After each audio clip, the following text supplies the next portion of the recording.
ഒരു കാലത്ത് നാട്ടുകാരുടെ പേടി സ്വപ്നമായിരുന്നു ആലപ്പുഴ അരൂർ സ്വദേശിയായ സുദർശനൻ. കൊലപാതകം, വധശ്രമം ഉൾപ്പെടെ നിരവധി കേസുകളിൽ പ്രതിയായ ഇയാൾ നാട്ടിൽ പലപ്പോഴും ഭീതി വിതച്ചിട്ടുണ്ട്. എന്നാൽ കഴിഞ്ഞ ദിവസം തൃശൂർ കൊടുങ്ങല്ലൂരിൽ ഗുരുതരമായി പരിക്കേറ്റ നിലയിൽ സുദർശനെ കണ്ടെത്തിയതോടെയാണ് അയാളുടെ ഇപ്പോഴത്തെ ദയനീയ അവസ്ഥയെക്കുറിച്ച് മനസ്സിലായത്. ജനനേന്ദ്രിയം മുറിക്കുകയും ഒരു കണ്ണ് കുത്തിപ്പൊട്ടിച്ച് ക്രൂരമായി ഉപദ്രവിച്ച ശേഷം യുവാവിനെ വഴിയിൽ തള്ളി. മാനസിക വിഭ്രാന്തി കാരണം സുദർശനൻ എറണാകുളം കൂനമാവിലെ ഒരഗതി മന്ദിരത്തിൽ കഴിയുകയായിരുന്നു. അതിനിടെയാണ് അവിടുത്തെ അന്തേവാസികൾ അയാളെ ക്രൂരമായി തല്ലിച്ചതച്ചത്. മരിച്ചെന്ന് കരുതി യുവാവിനെ കൊടുങ്ങല്ലൂരിലെത്തിച്ച് റോഡരികിൽ ഉപേക്ഷിച്ചു. കേസിൽ കൂനമാവ് ഇവാഞ്ചലോ അഗതി മന്ദിരം നടത്തിപ്പുകാരനും സഹായികളും ഉൾപ്പെടെ 3 പേരെ പോലീസ് അറസ്റ്റ് ചെയ്തു. വധശ്രമം ഉൾപ്പെടെയുള്ള കേസുകളാണ് ഇവർക്കെതിരെ ചുമത്തിയിട്ടുള്ളത്.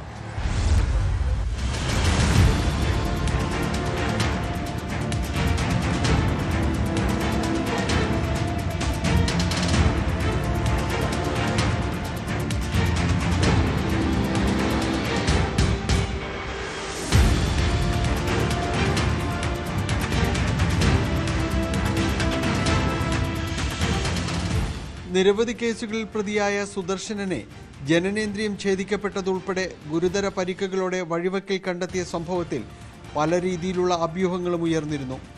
ഒടുവിൽ നിർണായകമായ CCTV ദൃശ്യങ്ങളാണ് കേസിൽ തുമ്പുണ്ടാക്കിയത്. അഗതി മന്ദിരത്തിലെ വാഹനം തിരിച്ചറിഞ്ഞതോടെ ഇതുമായി ബന്ധപ്പെട്ട് നടത്തിയ അന്വേഷണത്തിലാണ് കേസിന്റെ ചുരുളഴിയുന്നത്.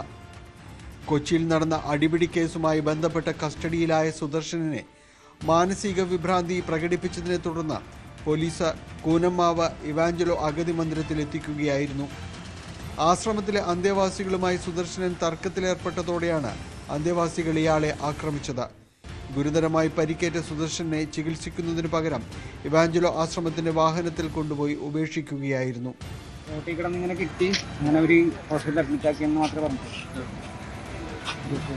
21 കിട്ടിയെന്ന് പറഞ്ഞു. അത് കഴിഞ്ഞപ്പോഴാണ് നമ്മൾ അരൂരി എന്ന് കഴിഞ്ഞപ്പോഴാണ് ഇങ്ങനെ അരൂരി ഈ സംഭവം വഴക്കുണ്ടായി.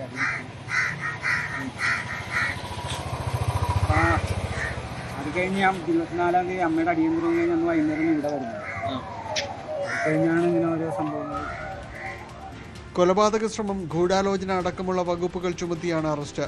സംഭവത്തിൽ കൂടുതൽ പേർക്ക് പങ്കുള്ളതായാണ് അന്വേഷണ സംഘത്തിന്റെ നിഗമനം. ഇക്കാര്യത്തിൽ അന്വേഷണം നടക്കുകയാണ്. സംഭവത്തിൽ വരാപ്പുഴ പോലീസും കേസെടുത്തിട്ടുണ്ട്.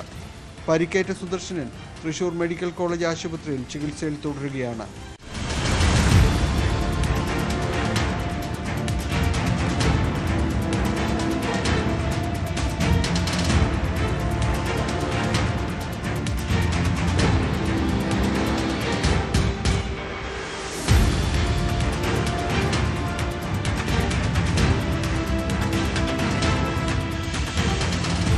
ന്യൂസ് 18 കൊച്ചി.